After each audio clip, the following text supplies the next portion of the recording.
जम्मू कश्मीर में drug abuse का मामला इस वक्त में इतना गहरा और पेचीदा हो चुका है कि सिर्फ हेल्थ या पॉलिसिंग का इशू नहीं बल्कि पूरे सोशल फैब्रिक के लिए एक साइलेंट एमरजेंसी भी बना हुआ है। और इसी बैकड्रॉप में लेजिस्लेटिव असेंबली के अंदर आज इस पर डिस्कशन भी हुई। मुख्तलिफ एमएलएज़ की जानिब से जो है वो सरकार को सवाल पूछे गए थे और सवाल का जवाब देते हुए हेल्थ मिनिस्टर यानी कि सकीना मसूद इत्तू का बयान जो है वो भी सामने आया है। और इनके बयान में जहां एक तरफ पॉलिसी का वादा हुआ है, वहीं पर दूसरी जानब देखें तो ग्राउंड रियलिटी का प्रेशर भी सामने जो है वो कहीं ना कहीं दिखाई दे रहा है। लोगों की चुनिंदा सरकार ने ये ऐलान किया है कि ड्रग एडिक्शन पर एक कॉम्प्रिहेंसिव बिल तैयार है और कोशिश की जा रही है कि इसी करंट बजट सेशन में ही पेश भी उसे किया जाए।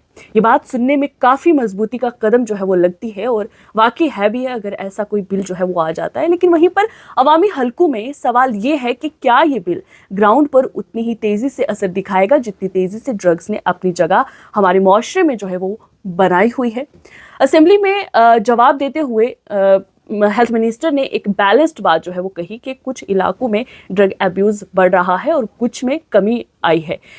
उनके कहने का मतलब यानी सिचुएशन बिल्कुल सीधी लाइन में नहीं चल रही है बल्कि जिगजैग ग्राफ जैसी है, जहां पर कभी उम्मीद ऊपर होती जा रही है तो कभी खदशात जो है वो बढ़ रहे हैं। हेल्थ मिनिस्टर सकीना इत्तू ने यह भी कहा है कि होम डिपार्टमेंट को ज़्यादा इस वक्त प्रोएक्टिव होना होगा और यहाँ से कहानी जो है वो थोड़ी इंटरेस्टिंग भी दिखाई देती है क्योंकि ये मामला वाकई ही टीम एफर्ट मांगता है। यानी कि तमाम कंसर्न डिपार्टमेंट्स मिलकर अगर काम करेंगे तभी कोई बदलाव जो है वो मुमकिन जम्मू कश्मीर में हो सकता है। मिसाल के तौर पर हेल्थ डिपार्टमेंट जो है वो ट्रीटमेंट करे, होम डिपार्टमेंट सप्लाई चेन को तोड़े और सोसाइटी जो है वो अवेयरनेस बढ़ाए। लेकिन अक्सर होता ये है कि हर डिपार्टमेंट थोड़ा थोड़ा जो है वो काम करता है, अपना पूरा काम नहीं करता और प्रॉब्लम जो है वो पूरी की पूरी वैसे की वैसी रह जाती है। जैसे मान लें कि एक मैच हो रहा है जहां सब प्लेयर्स फील्ड में है लेकिन गोल कोई नहीं कर पा रहा है।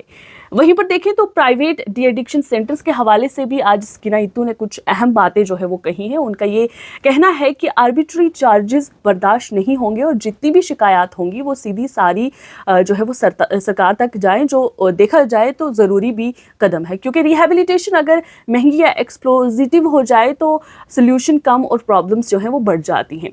अब अगर हम डेटे की तरफ आएँ तो तस्वीर और भी ज़्यादा जो है वो क्लियर हो जाती है और शायद थोड़ी अनकंफर्टेबल भी। ऑफिशियल फिगर्स के मुताबिक 2022 से अभी तक जम्मू कश्मीर में 32,517 से ज़्यादा लोग डी एडिक्शन सेंटर्स में रजिस्टर जो है वो हुए हैं। और ये सिर्फ नंबर्स नहीं है बल्कि हर नंबर के पीछे एक कहानी है, एक ख़ानदान है, एक स्ट्रगल है और एक सोसाइटी का प्रेशर भी है। वहीं पर इन्फोर्समेंट एजेंसीज ने भी अपना काम जो है वो बखूबी किया है और साल 2024 और 25 के दौरान हज़ारों एनडीपीएस केसेस रजिस्टर हुए हैं और कई हज़ार लोग गिरफ्तार भी किए गए हैं। लेकिन फिर भी सप्लाई चेन जो है वो टूटने के बजाय अडेप्ट जो है वो हो रही है। इतना ही नहीं, नेशनल लेवल एस्टिमेट्स जो ministry of social justice and empowerment के लिंक्ड हैं ये तक सजेस्ट करते हैं कि लाखों लोग किसी न किसी फॉर्म में सब्सटेंस अब्यूज से मुतासिर हैं, जिसमें हीरोइन और ओपियोइड्स सबसे बड़ा जो है वो चैलेंज बना हुआ है। अब आप सोचेंगे ये ओपियोइड क्या है? देखिए तो ओपियाइड एक टाइप की ड्रग्स यानी कि नशीली दवाइयाँ होती हैं जो दर्द कम करने के लिए यूज़ की जाती हैं, लेकिन इनका मिसयूज़ एडिक्शन का सबब जो है वो बन सकता है। डॉक्टर्स की सुपरविजन में ओपियाइड्स फ़ायदा मंद हो सकती है लेकिन बिना कंट्रोल के उसे यूज़ करना एडिक्शन, ओवरडोज और डेथ का रिस्क जो है वो रहता है।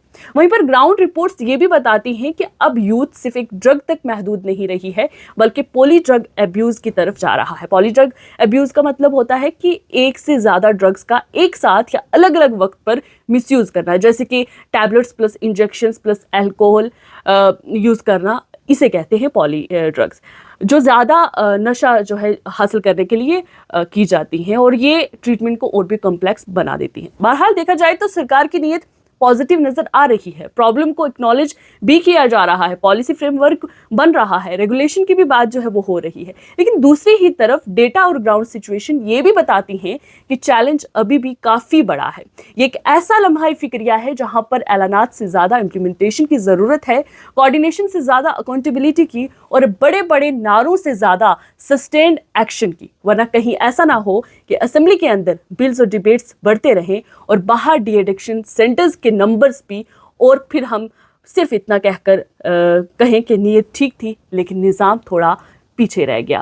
بہرحال آپ کا کیا کچھ کہنا ہے آج کے اس بحث پر جو اسمبلی کے اندر ہوئی ہے، جہاں پر سکینہ اتو جو minister of health and education ہے، انہوں نے یہ کہا ہے کہ بہت سارے علاقے ایسے ہیں جہاں پر کمی جو ہے وہ ڈرگز ایڈکشن میں آئی ہے، لیکن کئی علاقوں میں یہ بڑھ رہا ہے اور اس کے لیے سوچ وچار کیا جا رہا ہے۔ ایک بل جو ہے وہ پیش کیا جائے گا اسی بجٹ سیشن میں۔